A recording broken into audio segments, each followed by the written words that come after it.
Тәмәке тартқан кеше намаз укый аламы, ысын мусулман була аламы? Кардашлар, беренчедән, әгәр кеше Алла Тәгаләгә ышанган, инанган икән, ул тәмәке тартамы, тартмаймы, ул намазды укый ала түгел, ул намазды укырга тиеш. Намаз уның өчен фарыз. Бигрәк тә ана шулай ниндидер етешсезлектәре, гөнаһтары, һәр көн эшләнә торган гөнаһтары булган кешеләр бигрәк тә ихлас кылырга тиеш намазларын.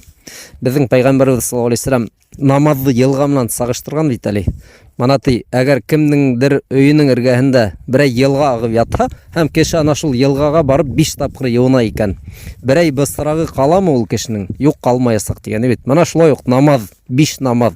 Әгәр кешенең гөнаһтары бар икән, ул бигрәк тә ана шулай ихлас намаз кылырга тиеш. Шул гөнаһтарын юер өчен. Икенчедән, бары тик мана тәмәкене генә ниндидер бер зур күрһәткес итеп кую, ул дөрес түгел.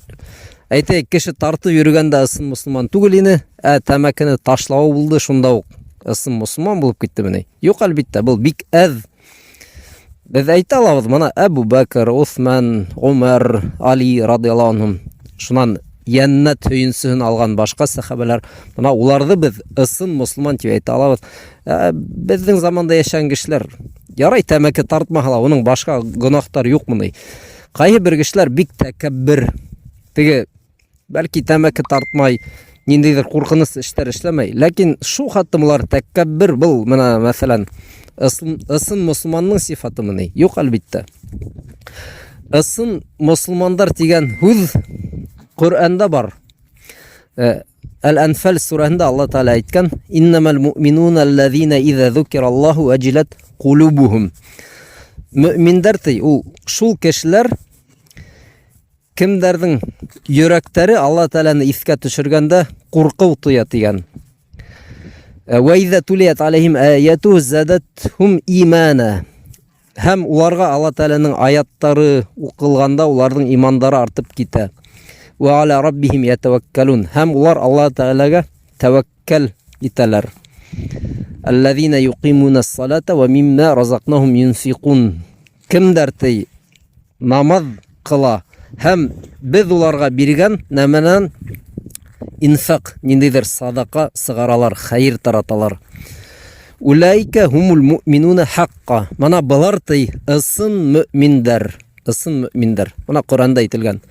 Уйланыр кирәк, мана ошо Алла Тәгалә әйткән нәмәләрнең нисә процентын без эшләйбез икән.